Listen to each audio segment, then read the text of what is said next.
Welcome to another episode of This Old Hooptie, where I usually take this piece of crap and try and make it into something a little more pretty, I hope. Today's video is going to be a little bit different. We are going to work on my water heater because it decided to go full retard. It's leaking all over the place. I'm going to show you that over here. And it's rusted, it's damaged, it's a piece of garbage. So, I'm going to pull it out, cap it off, or bypass it, whatever you want to call it, and I'm going to replace it with a tankless water heater on the wall, giving me a little more storage space in the corner. So as you guys can see, it's a tight fit in there anyways, but it'll give me a little more space.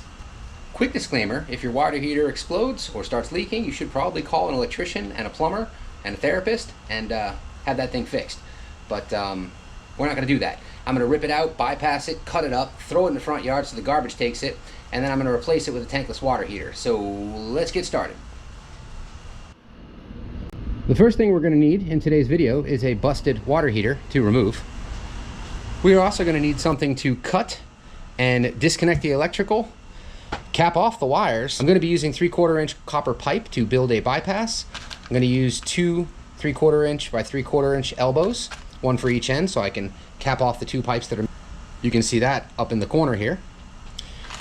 Because I'm not a plumber, I'm going to use a depth gauge and make sure that they're marked off and inserted into the shark bites correctly so there's no leak. And I also picked up one of these little tools to remove the shark bite because I'll be able to keep these and reuse it when it's done. So as you can see on the counter, I was going to be doing a different video today until I saw the water all over the floor. Let me show you that. We were going to be doing the Rust-Oleum trim and bumper paint to get rid of all of the green and try and trim beautiful again. Videos more regular or more often, so let's see how that works. We're just going to go with it. All right, let's get started on the removal of the water heater. First thing we're going to need to do is turn off the electricity. Use that shut-off valve to stop water from coming into the water heater. And also, hopefully you guys can see that, I've switched off the breaker. The next thing I'm going to do is I'm going to drain the water heater using that spout. Get this out of the way. These are exposed. Just going to cap them off.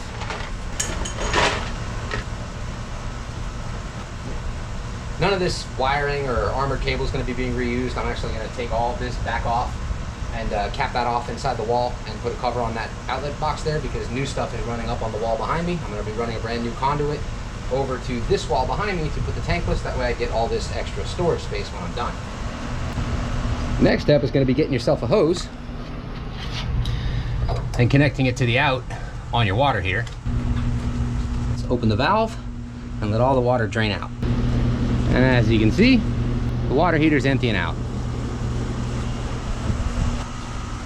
So due to the fact that I'm impatient, this is a 50-gallon water heater, and it's going to take a while for that to dribble out of the hose because I only have a 100-foot hose. I don't have anything smaller. So what I'm going to do to speed up the process is I'm going to hook up my shop vac and have that thing suck out the poison in like 2 or 3 full tanks, and we should be done.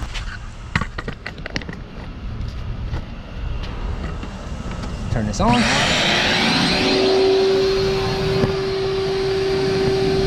Let's open this up.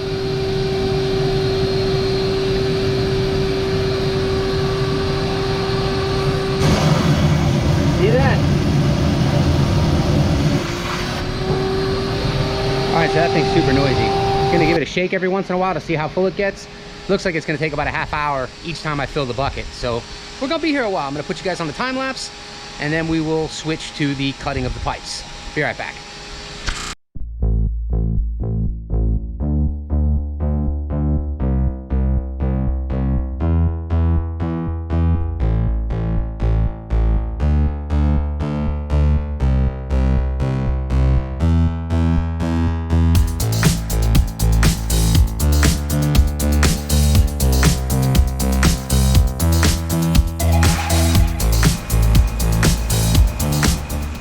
Now, common sense says I should use the pipe cutter and cut the pipes, but that's really going to take a while.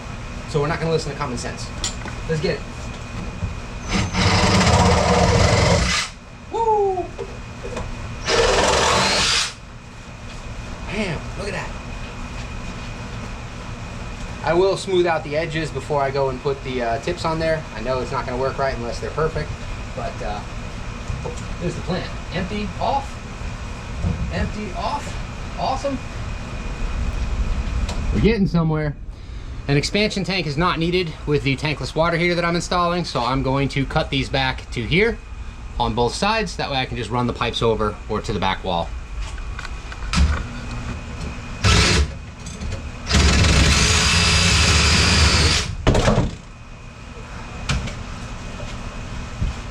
Now this is filled with water, so it's kind of like a mace. Kind of happy it didn't hit me in the face. That wasn't intended to rhyme, but it did. This thing's got to be like 50 pounds.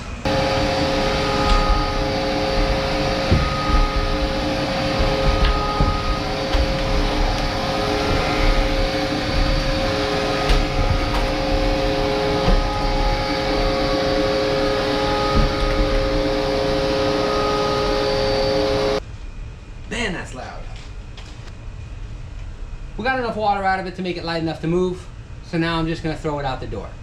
Okay, now comes the fun part. God damn, that thing's still heavy.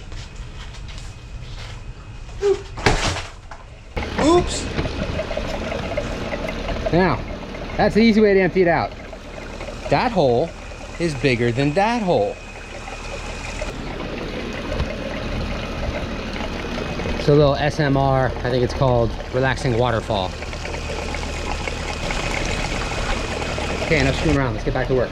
I'm going to cap off those pipes with a little homemade bypass with the shark bites and a little copper pipe for between them. Let's do it. All right, so as discussed, I'm just going to even these off. That way I can get the shark bite ends on here. So where I did my little damage here. Tighten this down. Now this is the right way to do it, nice and patient.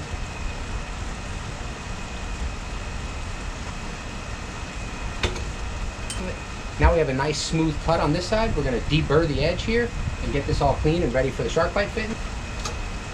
So I need to make sure these are the same length. This is 13 3/4 on the dot. This is, wow, look at that, 13 3/4 on the dot. That's kind of lucky, huh? 13 3/4 each, and I just eyeballed it. I guess that does happen sometimes. Got a little bit of sharpness on the edge there, and I don't want to mess up the O-ring and the shark bite, so I'm just going to clean off this edge a little bit better here. It's not perfect. Okay, measure the distance and make our bypass. Alright, so we have 8.5 inches on center. I'm going to cut a piece of copper to go between the two shark bite elbows. We should be able to hook this up. As usual, all the parts used in this video will be listed in the description to the side or down below. So if you need any of this stuff, if you happen to be doing any of these same type of things, go ahead and hit the description, get what you need. So we need the elbows to be 8.5 inches apart.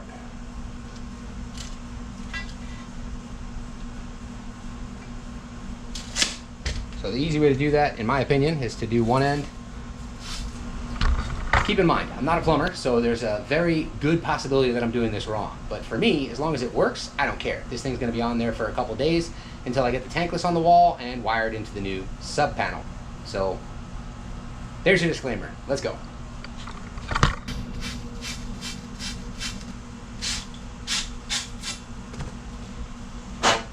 All right, we've got some nice shiny copper. We are going to use the brown ones on the inside. So we're going to shove that in there. There we go. That's bottomed out. There. So from here, I need an inch, a little over an inch.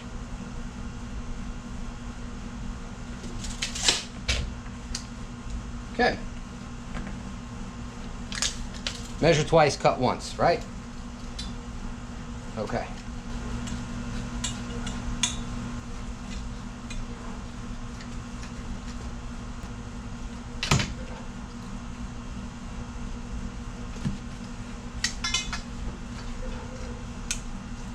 Let's clean up our end here. Nice and shiny on the outside. Nice and shiny on the inside. Make sure there's nothing sharp here. All right. Now we're gonna get this piece on here like so. And drive it home. And now we should have 8.5 inches on center. As you can see, we have 8.5 inches on center.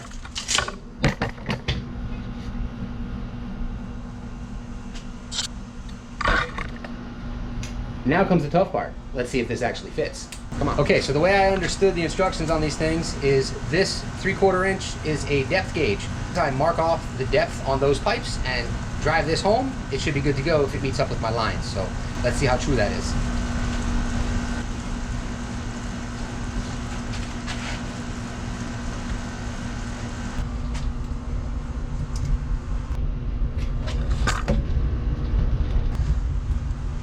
All right. Okay, you can see we're on the line here and we're on the line here. So the true test is if I turn on this water and we get leaking anywhere. See what happens. Water's on. No leaks. Okay, let's see if we have water. Hot water side. Now let's make sure we're not leaking. So that's good. There's no water around either one of these. Due to the bypass and the complete lack of a water heater, it's going to be some cold showers around here for a little bit. I don't really mind the cold showers. I don't think the kids are gonna like it too much, and the wife probably won't, but it's just for a couple days. So we'll rock and roll with this and then we'll keep moving forward. All right, as you can see, I've got quite the mess to clean up here. I've got some drywall work to do. Gotta hose that off. We'll leave that out there until tomorrow. Then I'm gonna section it, cut it into little pieces so I can get it out to the street. And once again, we're at the end of another video. So you guys know what to do. Like it if you like, don't if you don't. Subscribe to keep up with my latest shenanigans, and I'll see you in the next one.